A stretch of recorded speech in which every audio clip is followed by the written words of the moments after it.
Chapter 53. The Code Name.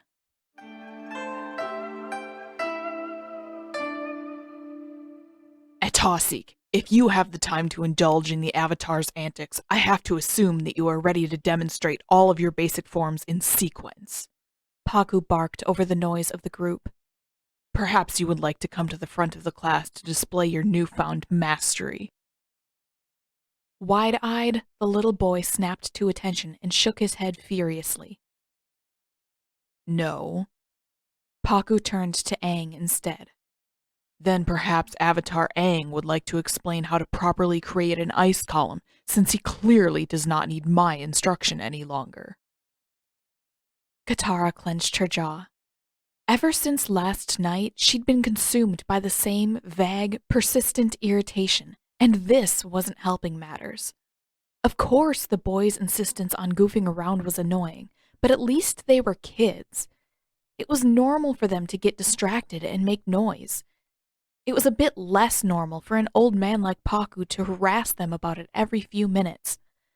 And the combination of the endless distractions and the extra grumpiness from Paku was doing nothing to help her temper. Aang scratched behind his ear. I don't know exactly how to explain it, but it's like this.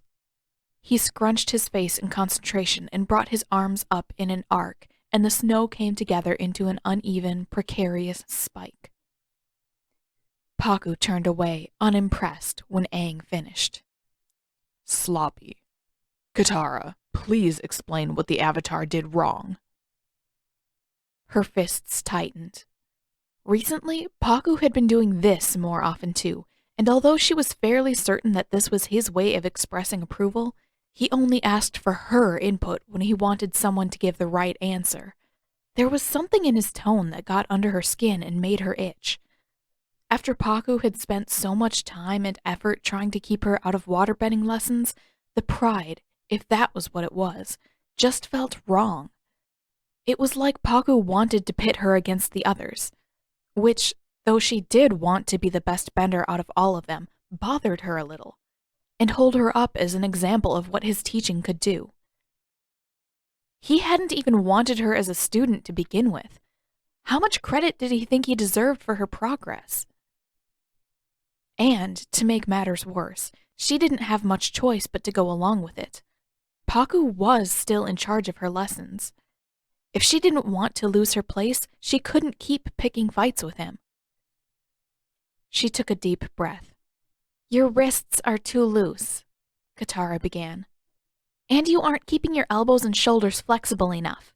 The water will respond as long as you move, but it's never going to be focused if your entire body isn't fluid. Precisely. Paku both looked and sounded entirely too pleased with himself. Now, if you wouldn't mind giving a demonstration, perhaps the Avatar will finally pay attention to what real waterbending looks like. Sooner or later, he has to realize that his mastery of one element does not elevate him above the novices in another. Irritation bubbled up in her chest again, but Katara nodded and stepped forward. She was good at the ice column form. She ought to be. She spent more time practicing than most of the other kids combined. Paku gave a few more threats to get the younger kids to pay attention, all ineffectual, before he let Katara demonstrate, and then finally they went back to drilling their forms. Katara breathed a sigh of relief. This was the part of waterbending lessons that she liked the most. The part where she got to see new forms and practice them over and over until they came as naturally as breathing. The part that actually got her a little closer to mastery every day. If there was more of this and less of Paku being mean to a bunch of little kids, waterbending lessons would be almost perfect. She created another ice column, then brought it back down to her own level and sheared off flat, blade-like discs from the top, one after another. It was disappointing, in a way, to be stuck in Paku's class. It wasn't that she'd ever expected her waterbending lessons to be perfect. She didn't want a flawless teacher, either. She knew better than to expect anything like that. But she couldn't pretend that she hadn't been daydreaming about waterbending lessons, about meeting a master who could teach her everything she'd ever need to know for as long as she could remember either. And after 14 years of building the experience up in her mind, Paku's class was not quite what she'd hoped for. The universe seemed to have a strange sense of humor when it came to her bending.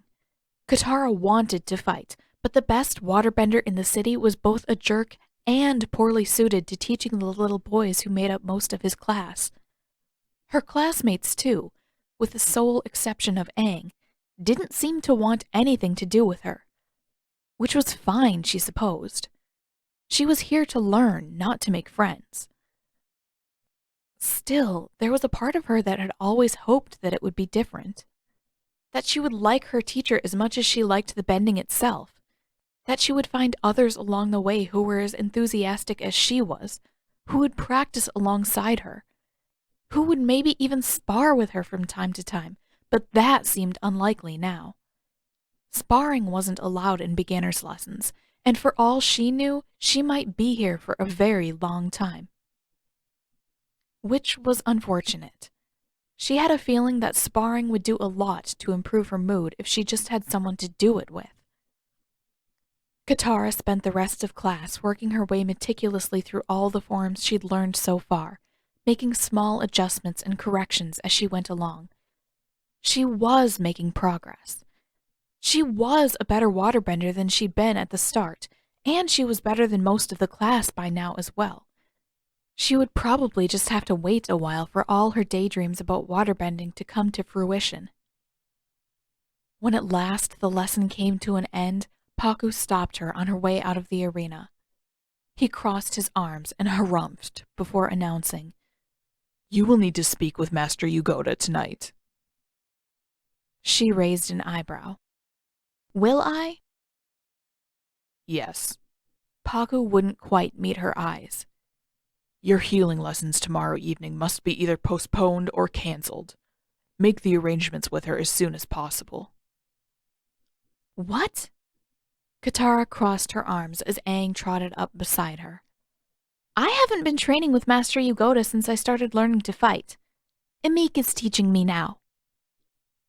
"Then you must speak with her instead." "But why? I'm working harder than almost anyone else here. Is staying late some sort of punishment, or—" "No." Another great harumph. Paku's mustache, still a bit uneven, but better than it had been a few days ago, quivered before he continued. "Tomorrow you will be meeting with myself and Master Takik after your waterbending lesson. Although your technique still needs work, you have progressed far enough to be tested. If you succeed, you will be given permission to proceed to our intermediate waterbending levels." He turned sharply away. "Do not disappoint me." What? For a few prolonged moments, all Katara could do was stare at Paku's retreating back. "Whoa!" Aang said. "Katara, that's awesome! You're gonna pass so easy, and then you're gonna be a—" Paku's words still hadn't entirely sunk in. What? He was actually letting her try for a spot in the next class up? She'd really come that far? Sokka appeared behind them and slung an arm around each of their shoulders. "Gonna be what?" Katara jumped. "Sokka! What are you doing here?" He shrugged. "Can't I be nice and walk the two of you home after your lessons?" She shook her head as though that would clear the stunned fog away from her thoughts. "I'm not going home yet. Healing lessons, remember?" "Then I'll walk you there. Easy solution." Sokka pulled back and stuffed his hands into his pockets. "So what did I miss?" "Katara's going to be a master pretty soon," Aang answered. "She gets to move on to a new class after tomorrow." "Assuming that I pass Paku's test," she said, more to herself than to the boys. Paku had been asking more of her recently, having her give demonstrations and explanations for the other students' benefit, but she didn't quite dare get her hopes up. This was still Paku. Who was to say that he wouldn't change his mind again? Just give him another waterbending haircut and it'll all be good, Sokka said as they started for the street. That, at last, was enough to break her out of her fog, and she shot Sokka a look. Why did you decide to come meet us today? He shrugged. I told you, I'm just trying to be nice. Likely story. She shaded her eyes as they stepped out into the sunlit street and turned south toward the healing huts. It takes a lot more than being nice to get you to postpone your lunchtime. Ugh, fine. Sokka kicked a small chunk of ice, sending it skittering across the street. We need to strategize, okay? If we don't come up with a plan, things with Red could turn into a disaster. Red? Aang asked. Shh! You know who I mean. Red! It's a code name. For, because he used to wear a lot of red. Oh, I get it. Katara raised an eyebrow. Are you feeling okay? That's the least ridiculous code name I've heard you come up with in ages. Hey, I know how to be subtle. Sokka stuck his nose up in the air. Red is a perfectly good code name. He paused as though he was waiting for an objection. Then, point is, somebody needs to go out there a couple times a day to check on things, so we need a schedule. And I think that Aang and I should do most of it. That's a really good idea, Aang said brightly. For some reason, Katara bristled. Why did the two of you have to take over? It's not a big deal if I go out there every morning and evening. I did just fine yesterday. Yeah, because it makes total sense for you to do everything on your own, even though you're twice as busy as either of us. Sokka rolled his eyes. But then what do I know? I was only waiting around at the healing hut for ages yesterday before you showed up late from checking on Red. Clearly you have tons of spare time to manage things alone. Aang spoke a little softer. We want to help, Katara. I'm sure everything will go better with Red if we all work together. Would it? Would it really? Because Katara could think of lots of ways to describe how things went when Sokka in particular had to interact with Zuko, and better was not one of them. It wasn't that she didn't trust Zuko's motives. Or maybe it was a little bit, but she wanted to be the one who knew what was going on with Zuko. She didn't have to trust him quite as much if she saw him all the time. And maybe, just maybe, there was a little part of her that wanted to make sure that the boys didn't do anything stupid either. She was more worried about Sokka. At least Aang had never threatened to kill Zuko, and he was less likely to deliberately antagonize anyone.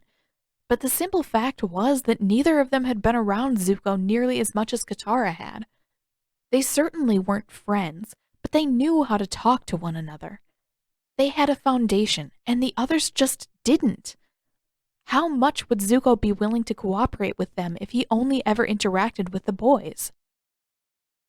I can handle him on my own, she said sharply. I've done it before. I can just... What? Show up late to every lesson? Sokka asked. Come on. We all know that you don't have time for that. Not unless you want everyone asking questions about Red. Katara clenched her fists. Sokka had a point. She hated that he had a point. Fine. If you two want to check on him in the middle of the day, go for it. But we're going to discuss the rest later, understand? I don't need you guys to do everything. Sokka shrugged. Fine by me. He nudged Aang, grinning. You're gonna come with me, right? I think we have something to, procure for Red.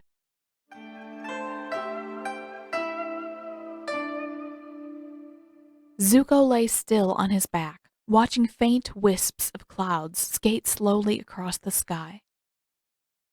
This sucked. But it definitely sucked a bit less than yesterday. The sleeping bag was warm, and for the first time since he'd left Zhao's ship, he'd actually gotten a decent amount of sleep. And while last night hadn't gone as well as it probably could have, he'd at least succeeded in telling Katara why he was here. At least she'd gotten his warning, and it was no longer entirely in Zuko's hands. But it was boring, and there wasn't much that he could do to pass the time down here. He couldn't exactly firebend without weakening the ice and putting himself in danger.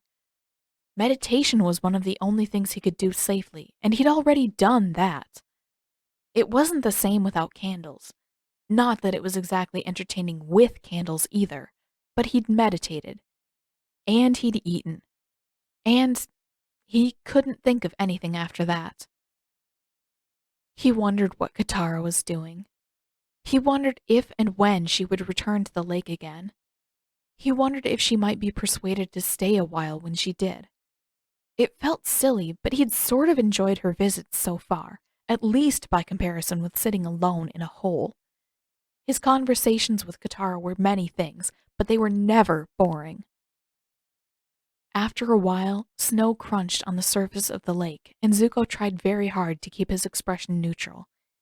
Even if he was a little happy to see Katara, he had no intention of showing it. Which, it turned out, was an excellent decision. You're really using my sleeping bag, huh? Zuko scowled. Though he had come to look forward to Katara's visits a little, the feeling absolutely did not extend to her brother. What does it look like? He snapped, pushing himself up. He didn't want to leave the soft furs behind, but he felt ridiculous trying to hold a conversation from inside the sleeping bag, so he wriggled his way out. It's stupidly cold out here. Why wouldn't I use whatever I can to keep from freezing? Aang popped up beside Sokka. Can't you use your bending? That's what I do. His scowl deepened. Do you think I can firebend in my sleep? Because I can't. And it's not exactly easy to bend all day long. Oh. Aang frowned. I guess that makes sense. I don't need approval from a kid who's dressed like it's summer, Zuko grumbled. The best thing he could think to say was that the monk was basically covered. His clothes looked thin, not remotely waterproof, and far, far too bright to blend in with anything. Zuko wasn't exactly dressed for the North Pole, but at least he was dressed in light gray and protected decently well from the snow. Aang, on the other hand, looked like he'd freeze to death in a matter of minutes if he let his bending lapse. What was happening to him? When had Zuko become reasonable? It's not that bad, Aang said, voice bright. It is kind of cold up here, but it's nice if you can slow down the wind. It's nicer if you don't have to do that. Sokka frowned. I don't like this. I think I agree with you, Ponytail Man. It's weird. Thankfully, he didn't linger on that for very long. Do you have any idea how many times I've farted in that sleeping bag? You're disgusting, Zuko snapped. I'm a man who isn't afraid to embrace normal bodily functions, and I'm stronger for it. Zuko narrowed his eyes. Clearly, it was impossible to argue with that idiot, but for some reason, he was having a very hard time restraining himself. Where's Katara? He demanded instead. Healing lessons, Aang answered helpfully. Yeah, Sokka said. Since she's a girl, she got shoved into healing lessons right away when we got here. But now she's also learning to fight in the mornings because the teacher is in love with our grandmother. He paused. I bet she could kick your ass by now. Your grandmother could? No, idiot! Katara could! Is that supposed to be a threat? Of course not, Aang said. She is getting really good, but nobody's going to hurt you. You know, Katara did tell us how you helped her escape from your ship when it blew up. She did? Something twisted deep down in his gut. It made sense, he supposed. Her friends would have wondered and worried about her while she was gone. Of course they would have asked her about what had happened, and of course she would have answered. but knowing that they'd talked about him felt weird. He wasn't sure why, but it felt like it all should have stayed between him and Katara. Like it was disingenuous to tell anyone how he'd gotten Katara out if they didn't also know everything else that had happened aboard his ship. Like it was disingenuous to tell anyone how he'd gotten Katara out if they didn't also know everything else that had happened aboard his ship. And he certainly didn't savor the idea of anyone hearing about the rest of her time there. The beginning especially. Even Zuko hated to think about the beginning when Katara had refused to eat or drink or sleep. And on top of that, it was weird to think that he was getting credit for helping her. He had technically helped her escape, but then she'd turned right back around and saved him immediately afterward. As far as the day of the explosion went, they were even. Zuko wasn't ashamed of anything he'd done that day, and he would do it again if necessary. But that didn't mean that he felt any need to relive it. It was in the past, and he and Katara were both alive, and that was all that mattered. That is kind of weird, though, Aang said. His face scrunched up in thought. Because Katara also told me that. His eyes bulged, and he began bouncing on the balls of his feet. She told me that Maskey helped her get out too, so that must mean that there were two people there with her, or you're Maskey. Had he been eating or drinking, Zuko would have choked. Instead, he only choked on his words. What? Why did she... What makes you think... Sokka sounded equally incredulous. What? That can't be right. Why would Zuko... I don't even remember everything from the day of the explosion. I was knocked unconscious. How could I possibly... When did Katara ever say anything about this Maskey guy being there anyway? Zuko was the only person she mentioned when she finally told us what happened. Yeah, but this was earlier, Aang said. I talked to her before we got to the Northern Air Temple, and she told me that she met Maskey then. And she said that Maskey helped her get off of Zuko's ship before it blew up, which means that Zuko is Maskey. He has to be, right? Zuko looked sharply away and set his jaw. I have no idea what you're talking about. Sokka groaned. Damn it! Why do you have to be such a bad liar, Zuko? I thought Aang was full of it until you opened your stupid mouth. He turned toward Aang. Now that I think of it, though, maybe Katara has a point. If this is how he acts when he lies, then maybe we can actually trust him. It's not like he's ever going to get away with lying to us this way. I'm not lying. Oh yeah? Then who got Aang out of that fortress, huh? Zuko felt his face growing hotter. It was Maskey, also known as you. No, that's not. Maskey. You know, that's a pretty good name. What do you say, Aang? Should we tell Katara that we're changing his code name? Aang gave his usual overly optimistic, overly friendly grin. I like it. The other code name is good too, but Maskey is... Do not call me Maskey. Why not? Sokka's smirk kept growing until it looked like it would become permanent. Is Maskey ashamed of breaking into a fortress? Nobody calls me that. Ha! So it was you. Zuko crossed his arms and clamped his mouth shut. He didn't think that that proved anything, but unfortunately, nothing that he could say was likely to change Sokka's mind now, especially since he was technically right. It makes a lot of sense, Aang said. Zuko tried to take me somewhere after we got out of the fortress. I bet that his ship was pretty close by that night. A pause, and for a moment he looked thoughtful. I was probably close to seeing Katara that night. But I guess it's a good thing that I didn't, because Sokka was really sick. Thanks for changing your mind and letting me go, Zuko. Jaw clenched, Zuko kept his expression as still as possible and refused to look up. How are you so sure it was me anyway? Oh, come on, man, Sokka said. You basically just admitted it. I'll bet that you were the one who told Aang to shove a bunch of frogs into my mouth, too. Zuko's head snapped upward and he stared, incredulous, at Aang. You actually fed him those frogs? No, I didn't, Aang insisted. Aang, I woke up with a bunch of frogs in my mouth, Sokka said. You definitely did. But you never ate them. I made you suck on frogs, but I didn't feed them to you. That would have been gross.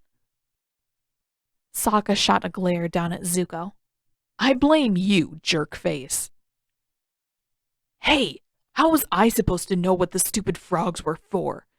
That little weirdo already had his shirt stuffed full of them when I got there. A pause. So now you're admitting that it was you. Why'd you deny it in the first place? Sokka asked.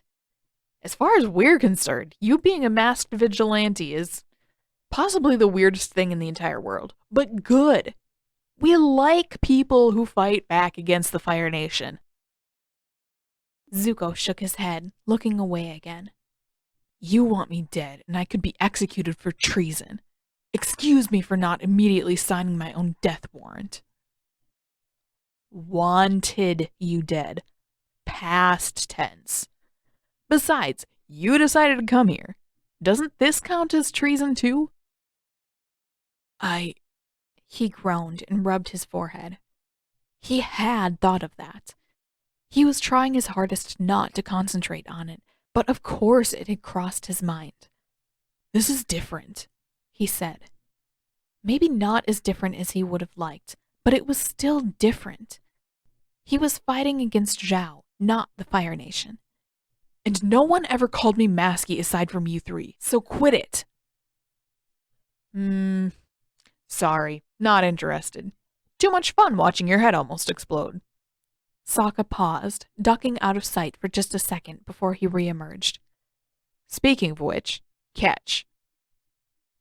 An amorphous mass of blue plummeted down, and Zuko reflexively stepped forward to snatch the bundle.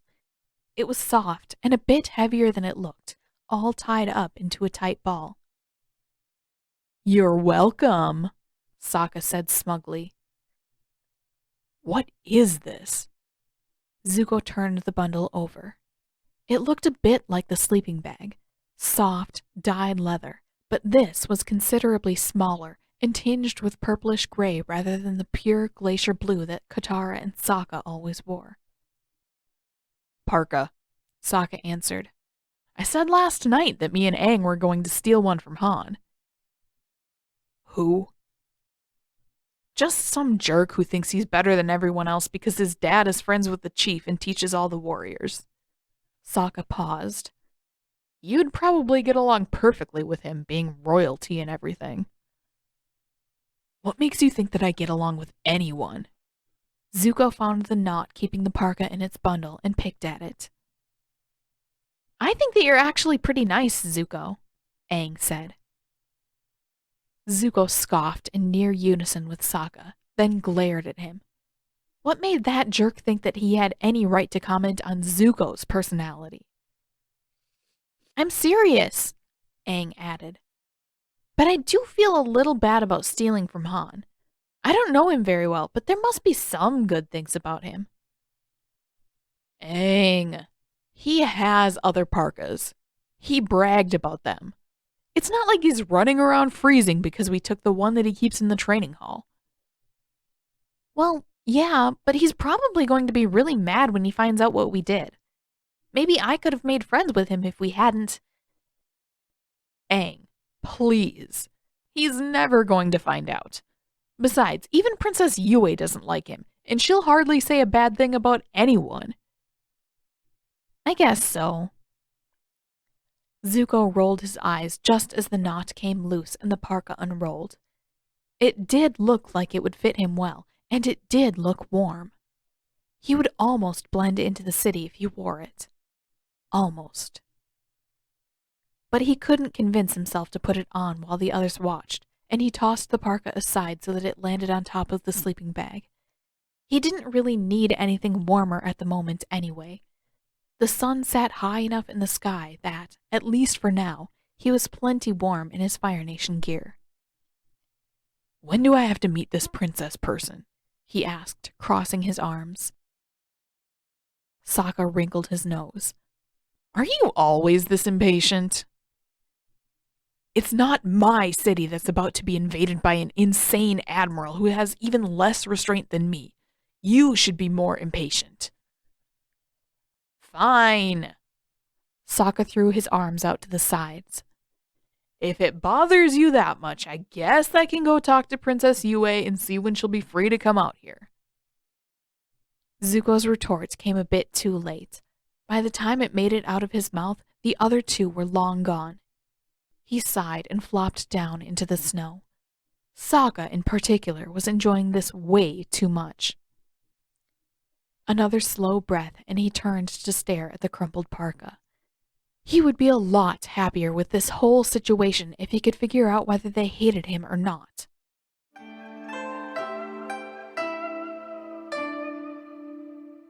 "A lot on your mind?" Katara jumped. The healing hut had grown so quiet that she'd almost forgotten that she wasn't actually alone. She shook her head. No, not really. I've been staying up a little late for the past few nights. You might have fooled me. Katara looked up from the pestle she was using to prepare a fresh batch of numbing cream from black seaweed and seal oil. This part of healing lessons felt familiar. Gran had kept her busy with medicine preparation plenty of times before, and Meek seemed to have very similar ideas of how idle time between patients should be spent. What do you mean by that? Meek shot a quick glance through her lashes before turning her attention to her own pestle. Don't think that I haven't noticed how quiet you've been today. Am I usually loud?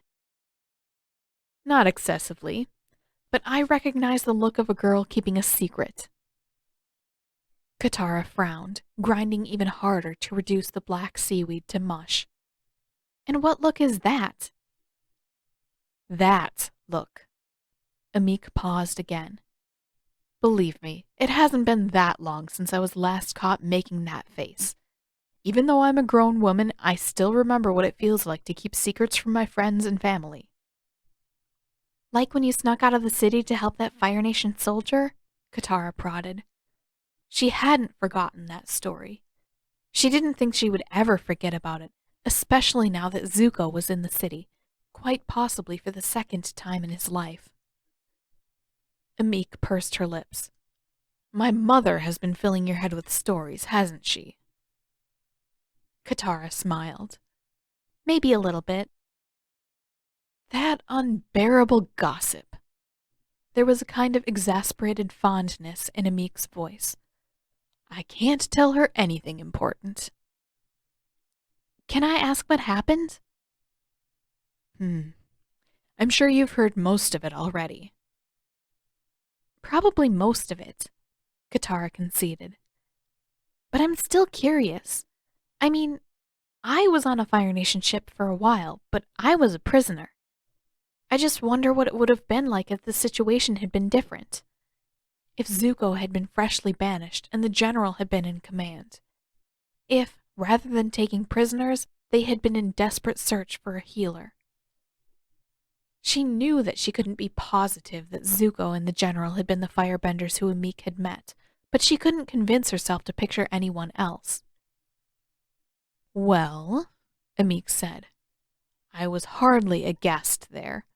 The officer who came to us for help made sure that I had everything I needed, but even he hardly said a word to me. And for the little time that I was there, it was mostly just me, the little boy I was healing, and the old officer who asked for my help alone in that room. I saw enough to know that there were more crewmen around, but they kept out of the way most of the time. For a while, she stopped, focusing harder on her mortar and pestle. I do still think about that poor boy sometimes. It's been a long time, but some things are impossible to forget. What was wrong with him? Katara asked, a little hesitant. She kept her eyes aimed downward. He'd been burned. I never found out how it happened, but the wound was a few weeks old and healing very poorly. Not for a lack of trying, though. The officer, I assume he was the boy's father or some other relative, had been using several Fire Nation burn remedies, but the infection would have taken his eye in another day. A day after that, and I doubt that I would have been able to save the boy at all. Katara's insides clenched. On the one hand, the odds of Zuko being the boy who Amik had treated seemed almost impossible. There were millions of people in the world. How could Amik have possibly met Zuko? But on the other hand, how many Fire Nation boys had burn scars over their eyes? And of those, how many had left the Fire Nation a few years ago? How many could possibly have come north to the Water Tribe for help?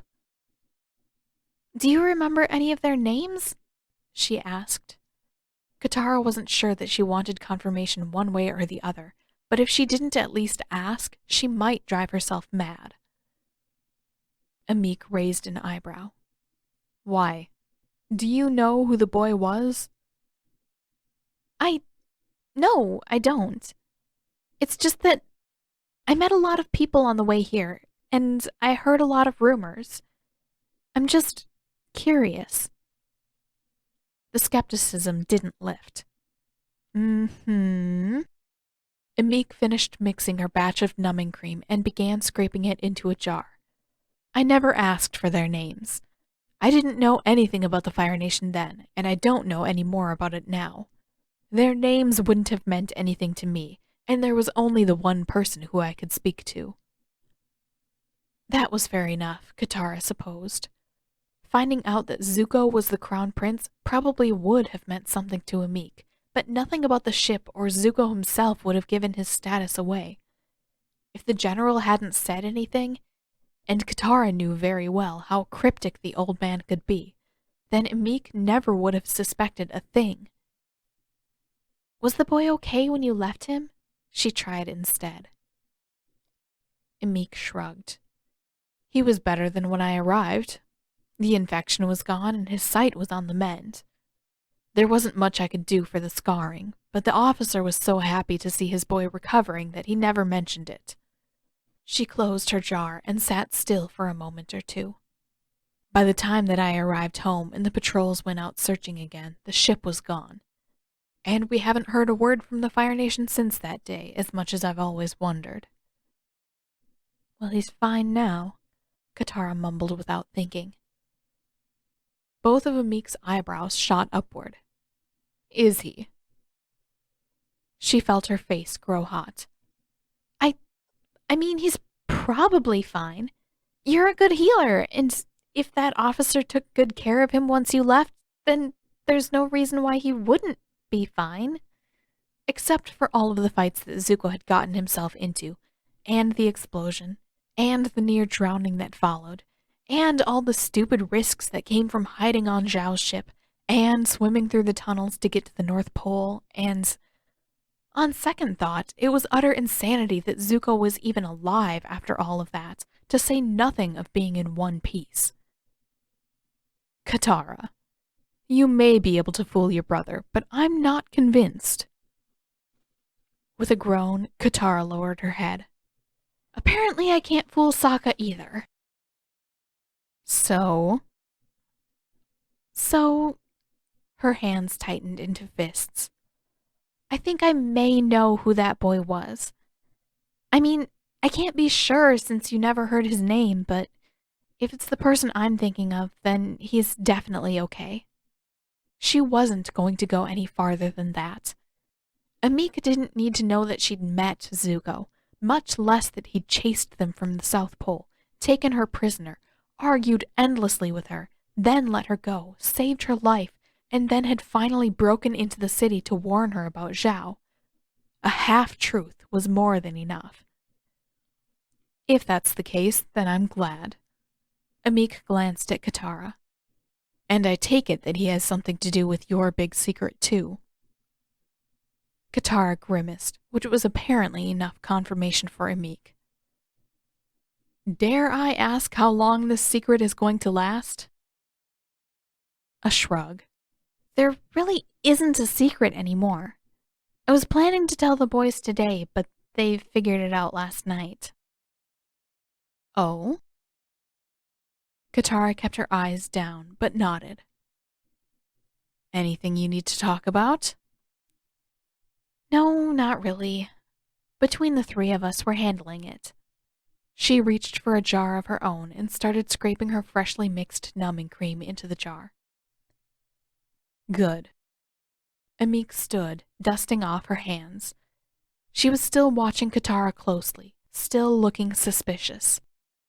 As soon as you're through with that, we have one more round to make before I let you go for the night. Right. Katara scraped the rest of the gloopy grayish cream into the jar and scrambled to her feet to follow Amik. When Amik turned her back, Katara clenched her hands into fists. Clearly, she had to do something about this situation. Zuko was taking up entirely too much space in her head, and if Katara didn't do something to clear her thoughts soon, she was going to let everything spill out at once.